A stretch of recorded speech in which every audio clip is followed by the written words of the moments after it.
Hi అండి. ఈరోజు కూడా ఎంతో చక్కటి టిప్స్‌తోని మీ ముందుకైతే వచ్చేసాను. ముందుగా అందరికీ జై శ్రీరామ్ అండి. ఈరోజు మనం మన అయోధ్యలోని శ్రీరాముడి ప్రతిష్ఠ అయితే జరుగుతుంది కాబట్టి, ప్రతి ఇంట్లో కూడాను రంగవల్లులు, ఇంకా అలాగే ఇంటి ముందు మామిడి తోరణాలు, దాంతో పాటుగా జెండానైతే కట్టమన్నారు కదండీ!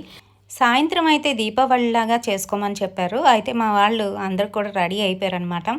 అన్నీ ఉన్నాయి గానీ జెండా అయితే మిస్ అయిపోయిందండి. జెండా నేను తీసుకురావడం మర్చిపోయాననమాట. అయితే ఏముంది మనం ఇంట్లో తయారు చేసుకోలేమా అనే ఒక చిన్న ఐడియా వచ్చింది. దాంతోనైతే నేను ఈ రకంగానైతే కట్ చేసి వెంటనే జెండానైతే తయారు చేసేసానండి. అది మీతో షేర్ చేస్తున్నాను.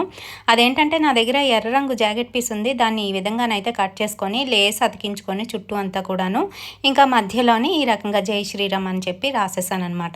ఒక కర్రకి తగిలించామంటే జెండా అనేది రెడీ అయిపోతుంది. అంటారు కదండి మన పెద్దవాళ్ళు, ఇల్లు ఇరకవాటం ఇంకా అలాగే ఆలి మరకతం లాగా ఉండాలి అని అంటారు. అంటే దానికి అర్థం ఏంటంటే ఇరువైపులా కిటికీలు ప్రతి నిత్యము కూడాను గాలి వెలుతురు మన ఇంట్లోకి రావాలి. ఇంకా అలాగే ఆలి మరకతం అంటే మరకతం అంత స్వచ్ఛంగా ఇంకా అలాగే ఇంట్లోని సుభిక్షంగా ఉండేటట్టు చేస్తుందన్నమాట ఆ మరకతం అని. అదేవిధంగా ఆలి కూడా ఉండాలి అని అంటారు. ఇది మనం పెద్దవాళ్ళు చెప్పిన సామెతలు చాలా బాగా పనికొస్తాయండి. ఈ రకంగా మనం ఇంట్లోని ఏవి కూడా లేదనకుండా చక్కగా చేసుకోవడమే కదండి ఇల్లాలి బాధ్యత. ఓహో! కామెడీ లేదు అని అనుకుంటున్నారా? ఆగండి, ఆగండి. ఎక్కడికి వెళ్ళకండి. కామెడీ అయితే తప్పకుండా ఉంటుంది. ఈరోజు స్పెషల్ డే కాబట్టి కొంచెం ఈ రకంగానైతే చెప్పానండి. సో, ఇప్పుడు మన జెండా అయితే రెడీ అయిపోయింది. దానిపైన ముందుగా నేను గమ్ అతికించుకొని ఆ తర్వాత అక్షరాలైతే రాసుకున్నాననమాట యాక్రిలిక్ కలర్స్‌తోని. ఇప్పుడు నేను చూపిస్తున్న సెకండ్ టిప్ ఏంటంటే, మనకి సిల్వరు, ఐరను ఇంకా అలాగే ఇత్తడి, పుత్తడి ఇలాంటివన్నీ కూడాను పాలిష్ పెట్టుకోవడానికి ఒకటైతే వచ్చేసిందండి. దీని పేరు బ్రైట్ అనమాట. ఇది ఎప్పుడు ఉపయోగించాలి అని చాలామందికి తెలీదనమాట. అయితే క్లీన్ చేసిన తర్వాత లేదంటే క్లీన్ చేయడానికి ఇది ఉపయోగించాలా అని అనుకుంటూ ఉంటారు. ఇది క్లీన్ చేయడానికి ఇంకా అలాగే బ్రైట్‌గా చేయడానికి కూడా రెండింటికి కూడా పనికొస్తుందని మెన్షన్ చేశారండి. అండ్ అలాగే ఇదొచ్చేసి మనకి 25 గ్రామ్స్ 50 రూపీస్ మాత్రమేనండి.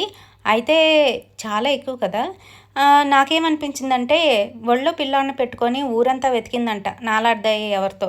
అయితే ఇక్కడ కోల్గేట్ టూత్‌పేస్ట్ ఉంటుండగా మళ్ళీ దీంతోనేంటబ్బా అని చెప్పి సర్లే ఒకసారి ట్రై చేస్తే ఏం పోయిందని మా ఆయనగారు తెచ్చారని చెప్పి ఈ రకంగానైతే నేను ట్రై చేసి చూసానండి.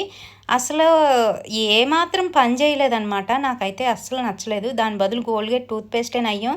చక్కగా అప్లై చేసి కొంతసేపు ఉంచి ఆ తర్వాత నీళ్ళలో కొంచెంగా నిమ్మప్పు వేసి అందులో ఈ ఆర్టికల్ పెట్టుకున్నట్లయితే తెల్లగానైతే వచ్చేస్తుందండి. మరి ఈ టిప్ నచ్చితే తప్పకుండా లైక్ చేయడం మర్చిపోకండి. ఇలాంటి చిన్న చిన్న ఐటమ్స్ అది కూడా సిల్వర్ ఐటమ్స్ క్లీన్ చేయడం కష్టం కాబట్టి ఇలా ట్రై చేసి చూడండి. ఇప్పుడు మన సెకండ్ టిప్ అయితే చూసేద్దాం.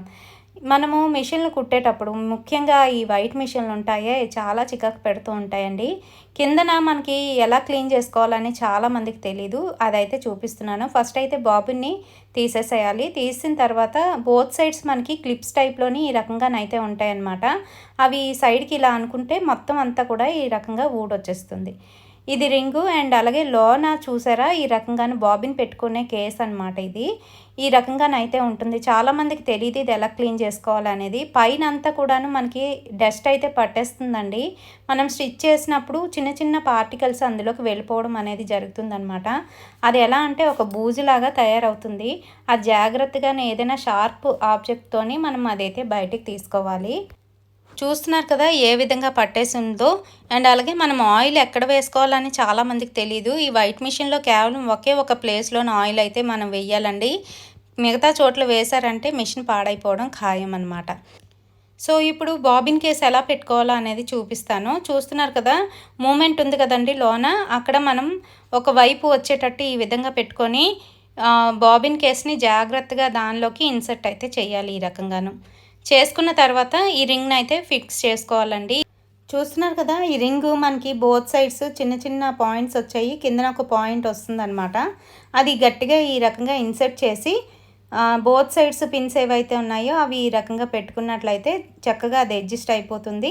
అండ్ అలాగే ఈ వైట్ మిషన్ యూజ్ చేసేటప్పుడు మీరు జాగ్రత్త పడవలసింది ఏంటంటే ఎప్పటికప్పుడు క్లీన్ చేసుకోవడం, ఇంకా అలాగే ఆయిలింగ్ చేయడం అనేది తప్పనిసరిగా చేయాలండి. అలాగే చూస్తున్నారు కదా మనకి పాదం ఎక్కడుందో అక్కడ మాత్రమే ఆయిలింగ్ అనేది చేయాలి. ఇప్పుడు మన థర్డ్ టిప్ అయితే చూసేద్దాం. థర్డ్ టిప్‌లో నేనేం చూపిస్తున్నానంటే వంటగదిలోని ఈ కాలం వచ్చేసరికి చిన్న చిన్న ఈగలైతే రెడీ అయిపోతాయండి. ఆహారం బయటికి ఎక్స్‌పోజ్ అవ్వకపోయినప్పటికీ కూడా ఈ ఈగలతోని చాలా బెడదనమాట. మంచిది కూడా కాదు. మనకి ఆరోగ్యానికి ఇబ్బంది కలుగుతుంది.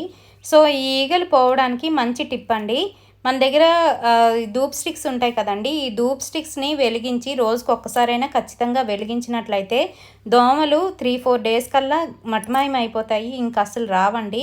మళ్ళీ ఎప్పుడైనా వచ్చినట్టుగా అనిపిస్తే మళ్ళీ ఆ రోజు ఒక 2 రోజులు ధూప్ స్టిక్‌ని అయితే తప్పనిసరిగా వెలిగించుకోవాలి.